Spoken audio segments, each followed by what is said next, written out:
Hi friends, Multitech में आप सभी का एक बार फिर से स्वागत है। मैं AC fridge washing machine PCB trainer Vivek आज आपके सामने फिर से एक नए टॉपिक पे अवेलेबल हूँ, उपस्थित हूँ। और आज की वीडियो का जो टॉपिक है वो है हमारा वेरिस्टर के बारे में, जिसको हम लोग एमओबी के नाम से जानते हैं या वीडीआर के नाम से जानते हैं। एमओबी जो है हमारे पीसीबी को सर्ज वोल्टेज, स्पाइक वोल्टेज और ओवर वोल्टेज से कैसे प्रोटेक्ट करती है, उसका बिहेव क्या है, कैसे हम उसको चेक करते हैं, वो सारा चीज जो है इस वीडियो में हम जानेंगे। और उसके अंदर तक की हर चीज हम समझेंगे जो हो सकता है कि आज तक हमें नहीं मालूम था। और उसके बाद मैं आपको ये बताऊंगा कि जो सर्ज वोल्टेज होता है वो हमारे घरों में कैसे आता है, उससे इलेक्ट्रॉनिक डिवाइस को सेव करना कितना जरूरी होता है। ये सारे चीज पे हम आज डिस्कस करेंगे।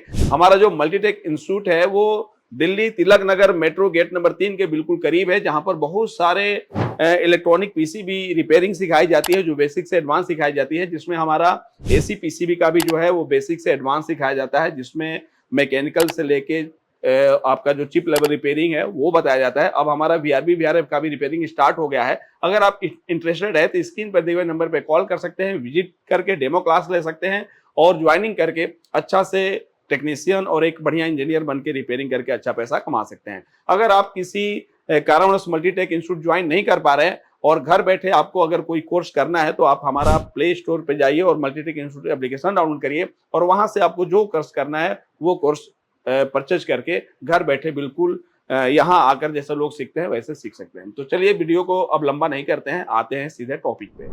तो फ्रेंड्स, एमओवी कहाँ लगा होता है उस पर हम थोड़ा सा बात कर लेते हैं। तो हम देखते हैं कि हमारी ऐसी पीसीबी हो गई, फ्रिज हो गई या वॉशिंग मशीन हो गई, जिसमें हम लाइन और न्यूट्रल जब इन करते हैं, या आप किसी भी इलेक्ट्रॉनिक सर्किट को ले लीजिए, ईवी हो गया, हमारा प्रिंटर हो गया, एलईडी टीवी हो गया, उसमें जो हमारा ईएमआई सेक्शन होता है जिसमें लाइन न्यूट्रल इन करते हैं और उसको डीसी में कन्वर्ट किया जाता है।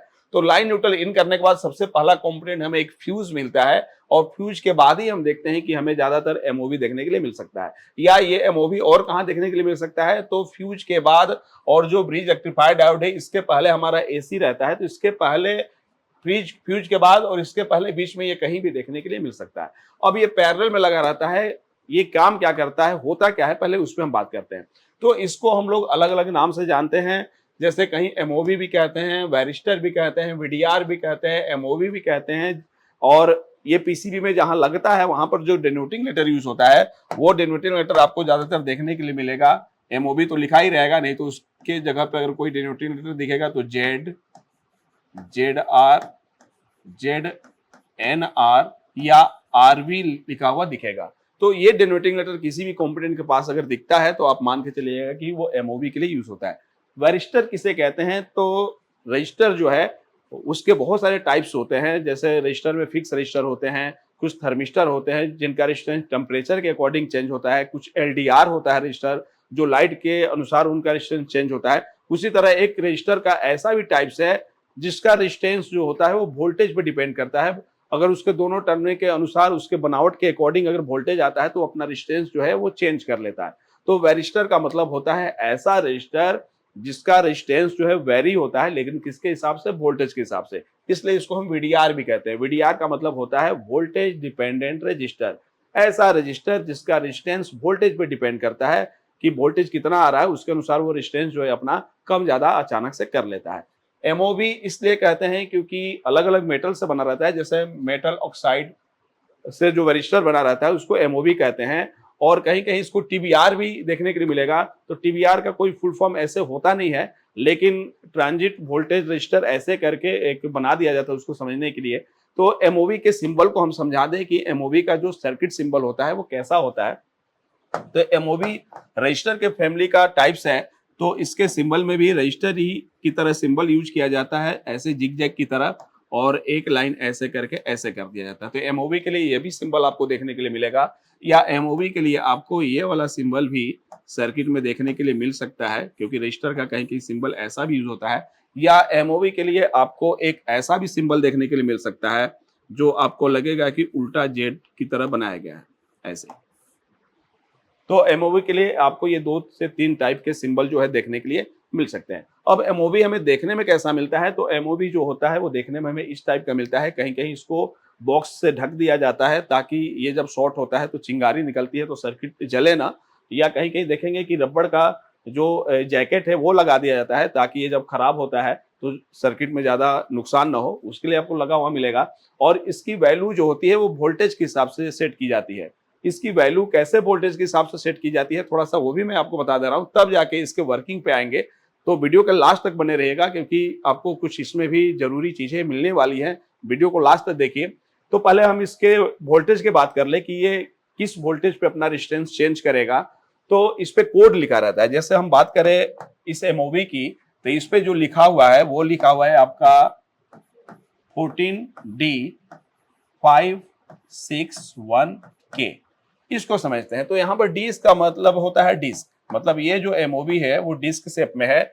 और कितने एमएम का डिस्क है इसका, तो वो 14 एमएम का है।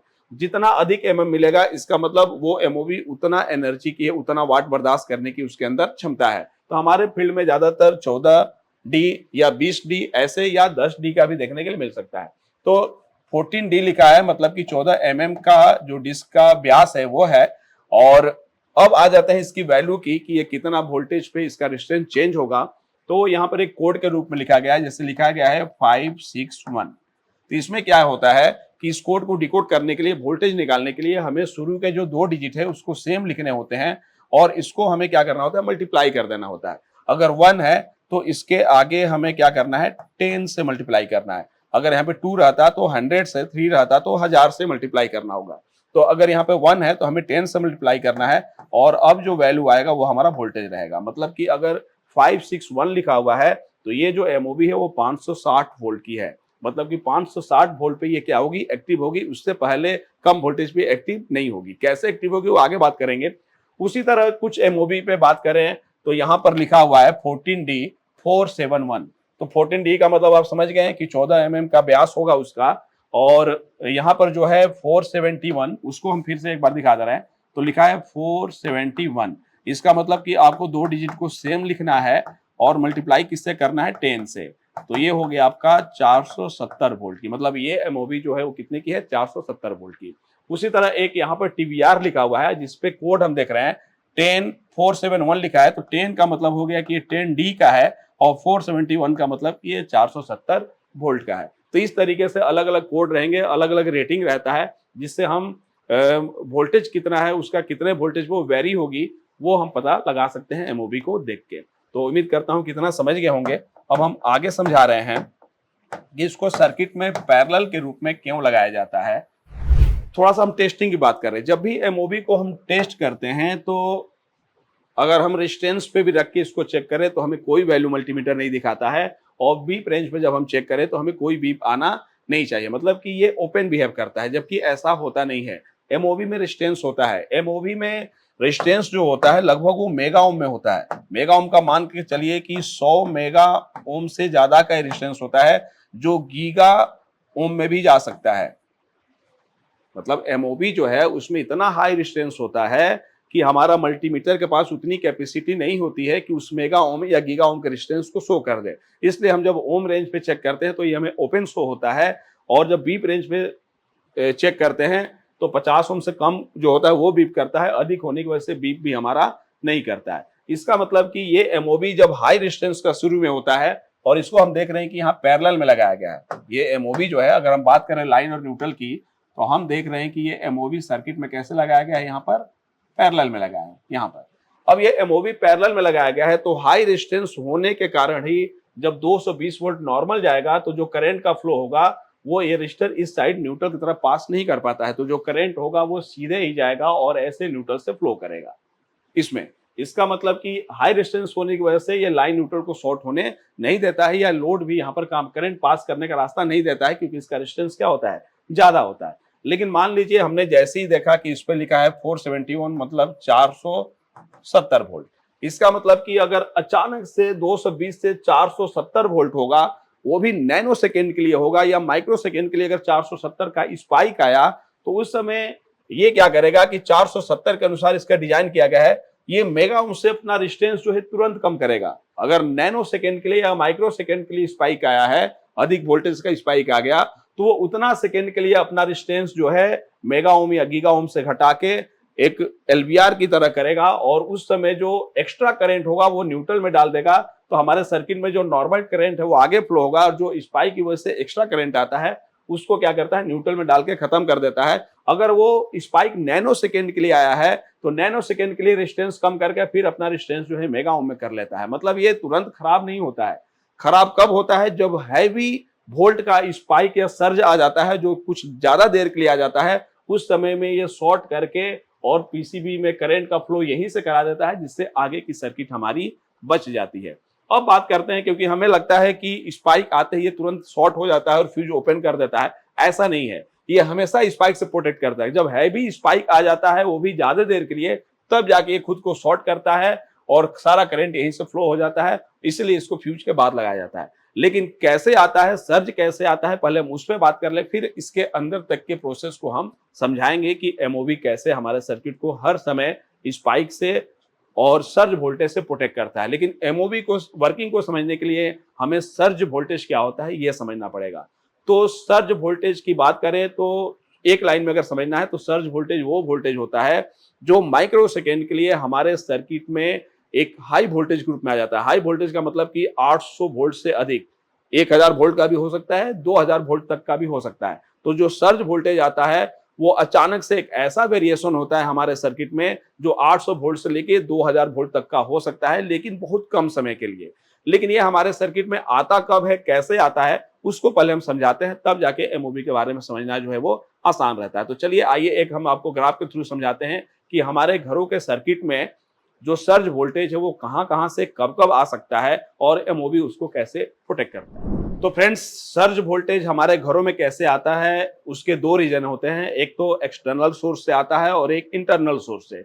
एक्सटर्नल सोर्स की बात करें तो जैसे सबसे पहला जो आसानी से सर्ज एक्सटर्नल सोर्स से आता है वो होता है हमारा आसमानी बिजली। जैसे लाइटिंग स्ट्राइक जो आती है, जैसे मौसम खराब हो गया है, बादल गरज रहे हैं, उससे जो बिजली आती है उससे सबसे ज्यादा जो स्पाइक है, सर्ज है, वो हमारे घरों में आने का चांस रहता है। एक्सटर्नल सोर्स की बात कर रहे हैं। पहला क्या हो गया हमारा, आसमानी बिजली गिरने से, जिसको हम लाइटिंग स्ट्राइक कहते हैं। और दूसरा बाहरी सोर्स जो है वो होता है हमारा ग्रिड।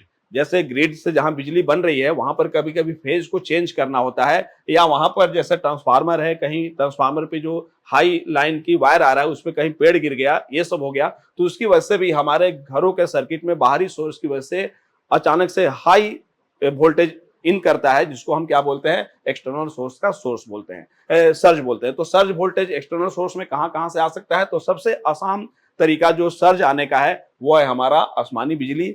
और दूसरा जो है, जो ग्रिड है, वहां पर ट्रांसफार्मर पे कहीं अगर फेज चेंज किया जाए या उसमें जब प्रॉब्लम हो जाता है तो उस समय हमारे घरों में कुछ ही सेकंड के लिए हाई वोल्टेज देखने के लिए मिलता है। अगर घर के इंटरनल सोर्स की बात करें कि इंटरनल सोर्स से सर्ज कैसे पैदा होता है और हमारे घरों में कैसे आता है, तो उसका मेन रीजन है कंडक्टिव लोड। कंडक्टिव लोड का मतलब कि जैसे मोटर वाले जो लोड चलते हैं, जैसे एसी हो गया, वॉशिंग मशीन हो गया, इस सब में मोटर रहता है, या पानी का मोटर हो गया, ये सब कंडक्टिव लोड है। कंडक्टिव लोड है, ये जब चलते हैं तो ये ज्यादा एम्पियर लेते हैं और इलेक्ट्रिसिटी एनर्जी को मैग्नेटिक फील्ड में स्टोर रखते हैं। और जैसे हम इसको बंद करते हैं, एक सर्ज हमारे घरों में आता है, एक वोल्टेज बहुत तेजी से कुछ समय के लिए बंद होता है। तो इंटरनल अगर सोर्स की बात करें सर्ज का, तो ये कहां से आता है, जहां पर बड़े अप्लायंसेस ऑन ऑफ किए जाते हैं। मतलब कि बड़े अप्लायंसेस का मतलब कि क्वाइल वाला लोड, क्योंकि क्वाइल वाला लोड ही सबसे ज्यादा एम्पियर लेता है, जिसमें हमारा एसी आ गया, फ्रिज आ गया, पानी का मोटर आ गया, वॉशिंग मशीन आ गया। और दूसरा जो हमारे घर का इंटरनल रीजन की वजह से जो सर्ज आता है वो कहां से आता है, तो वायरिंग इशू। कहीं मान लीजिए वायर लगाया गया है, वो लूज है, वो बार बार वहां पे स्पार्क कर रहा है, तो उसकी वजह से भी जो है इंटरनल रीजन की वजह से जो स्पाइक है, सर्ज है, वो हमारे घरों में आ जाता है। तो सर्ज कब कब आता है, कैसे आता है, वो हमने बता दिया। फिर से एक बार रिवीजन करा दे रहे हैं। सर्ज हमारे सर्किट में घरों में दो सोर्स से आता है, एक एक्सटर्नल सोर्स और एक इंटरनल सोर्स। एक्सटर्नल सोर्स में सबसे आसान तरीका है आसमानी बिजली, जो लाइटिंग स्ट्राइक हो गया हमारा। बिजली जब चमकता है तो हम लोग देखते हैं कि बहुत सारे इलेक्ट्रॉनिक्स जो डिवाइस होते हैं अगल बगल जहां गिरता है वो खराब हो गए रहते हैं, तो वो सर्ज वोल्टेज उससे आता है। दूसरा, जो ग्रिड जहां से हमारे घरों में बिजली आ रही है, वहां पर अगर फेज चेंज हो रहा है या प्रॉब्लम हो रहा है या रास्ते में उसके वायर पे कोई पेड़ गिर जा रहा है, तो उसकी वजह से भी सर्ज जो है बाहरी सोर्स से हमारे घरों में आता है। या इंटरनल जो सर्ज है वो कम मात्रा में आता है, लेकिन वो भी बनता है किस वजह से, तो हैवी लोड अगर हम ऑन ऑफ करते हैं, जैसे हमारा पानी का मोटर हो गया, एसी हो गया, फ्रिज हो गया, वॉशिंग मशीन में भी मोटर लगता है, उसको अगर हम ऑन ऑफ करते हैं तो उस समय भी हमारे घरों में जो सर्ज बनता है वो आता है। और ये सर्ज क्या करता है, तो ये सर्ज इलेक्ट्रॉनिक डिवाइस को बहुत भारी मात्रा में नुकसान पहुंचा सकता है। हो सकता है किसी आईसी को डैमेज कर दे, हो सकता है स्विचर कोई आईसी है उसके स्विचिंग को डिस्टर्ब कर दे, या फ्यूज जो है उसको उड़ा दे, या जो ब्रिज रेक्टिफायर डायोड है उसको खराब कर दे। तो इन सब सर्ज की वजह से हमारे इलेक्ट्रॉनिक सर्किट को सुरक्षित करने के लिए जो कंपोनेंट बनाया गया है वो है हमारा एमओवी, जिसको हम वेरिस्टर के नाम से जानते हैं, जिसको वोल्टेज डिपेंडेंट रजिस्टर कहा जाता है। मतलब कि एक ऐसा रजिस्टर बनाया गया है जो एक निश्चित वोल्टेज से अगर हाई वोल्टेज आ जा रहा है तो उस समय उस सर्ज को क्या करता है, सर्किट में डालने का, न्यूट्रल में डाल के सर्किट को प्रोटेक्ट करने का काम करता है। अब कैसे प्रोटेक्ट करता है उसको हम बात करते हैं। तो आते हैं थोड़ा सा सर्ज को एक ग्राफ के थ्रू आपको समझाते हैं। तो फ्रेंड्स, सर्ज करता क्या है, हमारे सर्किट में आके कैसे नुकसान करता है उसको हम एक ग्राफ के थ्रू आपको समझाते हैं। तो हमें मालूम है कि हमारे घर के अंदर जो होम अप्लायंसेस है वो 220 से 240 वोल्ट पे प्रॉपर तरीके से चलती है, 220 से 240 वोल्ट। और जो एसी सप्लाई से चलती है उसमें 50 हर्ट्ज की फ्रीक्वेंसी आती है, ऐसे 10 मिली सेकेंड के लिए हाई और 10 मिली सेकेंड के लिए लो होता है। तो इस 50 हर्ट्ज की फ्रीक्वेंसी के अकॉर्डिंग ही हमारे घर के हर अप्लायंसेस जो है चलते हैं। और इसमें हम देखते हैं कि ये जो पीक है, ये पीक हमारा पॉजिटिव का होता है, और ये जो नीचे वाला पीक देख रहे हैं, ये जो पीक है वो हमारा निगेटिव का होता है। और इन दोनों के बीच का जो पोटेंशियल डिफरेंट होता है यही हमारा वोल्टेज होता है, जो लगभग 220 वोल्ट से 240 वोल्ट होता है, ये हमारा। लेकिन जब हमारे घरों में सर्ज आता है तो उस समय क्या होता है कि कुछ ही समय के लिए आएगा, माइक्रो सेकेंड के लिए आएगा, लेकिन माइक्रो सेकेंड के लिए जब वो सर्ज आएगा तो पता चलता है कि ये जो पॉजिटिव है वो 220 के लेवल पे होना चाहिए, लेकिन पहुंच गया इतने लेवल पे। उसके बाद अगर निगेटिव में सर्ज आ रहा है तो वो पता चलेगा कि इस लेवल पे है, इस लेवल पे पहुंच गया। मतलब अब हम अगर सर्ज यहाँ पे आ रहा है, अचानक से हाई वोल्टेज बढ़ा, तो यहां से अब यहां तक का जो पोटेंशियल डिफरेंट है हम देखेंगे कि 1000 वोल्ट से क्या हो गया, ज्यादा हो गया। अब यही हाई वोल्टेज जो है हमारे इलेक्ट्रॉनिक सर्किट के आगे जो लोड चल रहा है या जो कंपोनेंट लगे हैं वो सारे जो हैं फ्यूज के अकॉर्डिंग एम्पियर पे सेट किया गया है। अगर फ्यूज 3.15 का है तो सारे 2 एम्पियर 4 एम्पियर के लोड बर्दाश्त करने वाले कंपोनेंट लगाए गए हैं। लेकिन जब सर्ज आएगा तो हाई एम्पियर फ्लो होगा और उस समय क्या होगा, आगे के सर्किट या जो लोड है वो हमारा खराब होने का चांस रहेगा। तो इसी सर्ज से आगे के सर्किट को प्रोटेक्ट करने के लिए हमारा यहाँ पर क्या लगा दिया गया, एमओवी लगा दिया गया। यहाँ पर जो एमओवी देख रहे हैं वो लाइन और न्यूट्रल के पैरेलल में है। तो ये एमओवी इस सर्ज को कैसे खत्म करता है वो हम एक डायग्राम के थ्रू आपको समझा रहे हैं। ऐसे हम देख रहे हैं कि एमओवी जो है वो हमारे सर्किट में कैसे लगा हुआ है। तो जो लाइन इन हो रहा है उस पे हमें सबसे पहला जो कंपोनेंट लगा हुआ मिल रहा है वो फ्यूज लगा हुआ मिल रहा है, और इसके आगे ये जो सप्लाई आगे जाएगी, उसी तरह हम न्यूट्रल भी देख रहे हैं कि न्यूट्रल भी जो आगे जा रहा है इसी के बीच में यहां पर लगा दिया गया है एमओवी, एक ऐसा रजिस्टर जिसके अंदर हाई रेजिस्टेंस है। अब हाई रेजिस्टेंस होने की वजह से ये जो करंट है वो न्यूट्रल की तरफ पास नहीं करता है, ये हमारे आगे लोड की तरफ जाता है, क्योंकि इसका जो रेजिस्टेंस शुरू में होगा वो किस में होगा, मेगा ओम में। मेगा ओम में होने के रीजन से ये करंट को पास नहीं करता है। लेकिन जैसे ही हमारे सर्किट में 220 से 240 वोल्ट तक नॉर्मल है तो उस समय मेगा ओम में रहेगा, उस समय ये कोई काम नहीं करेगा। लेकिन अगर ये लगा है मान लीजिए 470 वोल्ट का, और स्पाइक जो आया वो नैनो सेकेंड के लिए आया, मतलब कि 1 सेकेंड का 10,000वां भाग 1,00,000वां भाग के लिए ही स्पाइक आया, उस समय जब ये वोल्टेज 1000 होगा नैनो सेकेंड के लिए या माइक्रो सेकेंड के लिए, जब ये वोल्टेज 1000 वोल्ट होगा तो उस समय ये रेजिस्टेंस क्या करेगा, रजिस्टर क्या करेगा, मेगा ओम से अपना रेजिस्टेंस जो है वो बहुत कम कर लेगा। एलबीआर में 50 ओम 60 ओम ऐसे कर लेगा। वैसे करने के से क्या होगा, मतलब उतना ही लेवल पे कम करेगा कि आगे जब हाई वोल्टेज आ गया तो आगे जितना एम्पियर चाहिए उतना जाए, लेकिन इस एम्पियर से जो ज्यादा एम्पियर है वो रेजिस्टेंस कम करके उसको किधर पास कर देगा,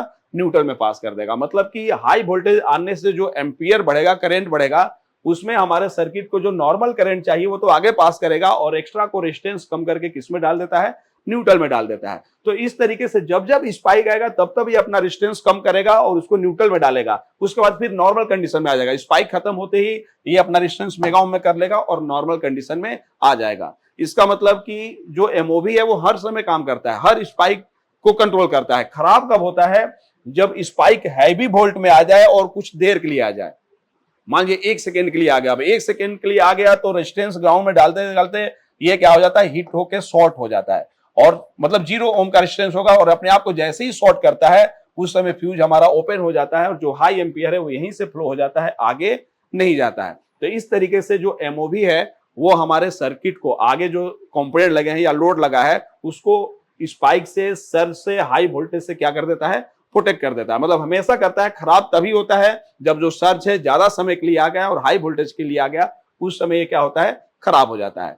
तो फिर कैसे प्रोटेक्ट करता है उसको मैं एक आपको डायग्राम के थ्रू बता रहा हूं ताकि ये जो हमने कंसेप्ट आपको बताया वो क्लियर हो जाए। तो आइए एक डायग्राम के थ्रू इसको हम समझते हैं। तो फ्रेंड्स, मैं अब एक ग्राफ के थ्रू आपको समझा रहा हूं कि हमारा एमओबी जो है वो कैसे काम करता है, क्योंकि एग्जांपल के थ्रू समझने से क्या होता है कि हर कंसेप्ट जो है आसानी से क्लियर हो जाता है। और मैं हर वीडियो में कोशिश करता हूं कि आपके लिए ऐसा एग्जांपल सेट करूं किसी चीज को समझाने के लिए जो आप एकदम आसानी से समझ जाएं और जिंदगी भर याद रहे, कभी ना भूलें।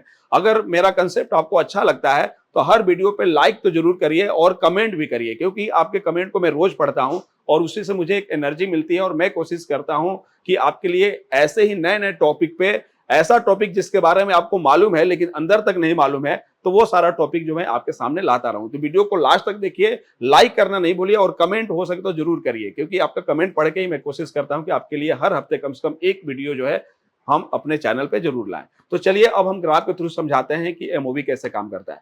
अब मान लीजिए यहाँ पर एक इलेक्ट्रॉनिक सर्किट है घर के रूप में। ये घर को हम इलेक्ट्रॉनिक सर्किट मान लेते हैं और इसको चलने के लिए जो सप्लाई चाहिए वो मान लीजिए यहाँ लाइन दे दिया गया और ये जो एक ग्राउंड बनाया गया है, नाला बनाया गया है, ये मान लीजिए न्यूट्रल है। अब जिस समय 220 या 230 नॉर्मल एसी आएगा उस समय जो हमारा करंट का फ्लो हो रहा है वो घर से हो रहा है और इस नाले से क्या हो जा रहा है, निकल जा रहा है। और हमारे घर का जो होम अप्लायंसेस है, सर्किट है, वो क्या है, सेफ है, 230 240 वोल्ट पे सेफ है।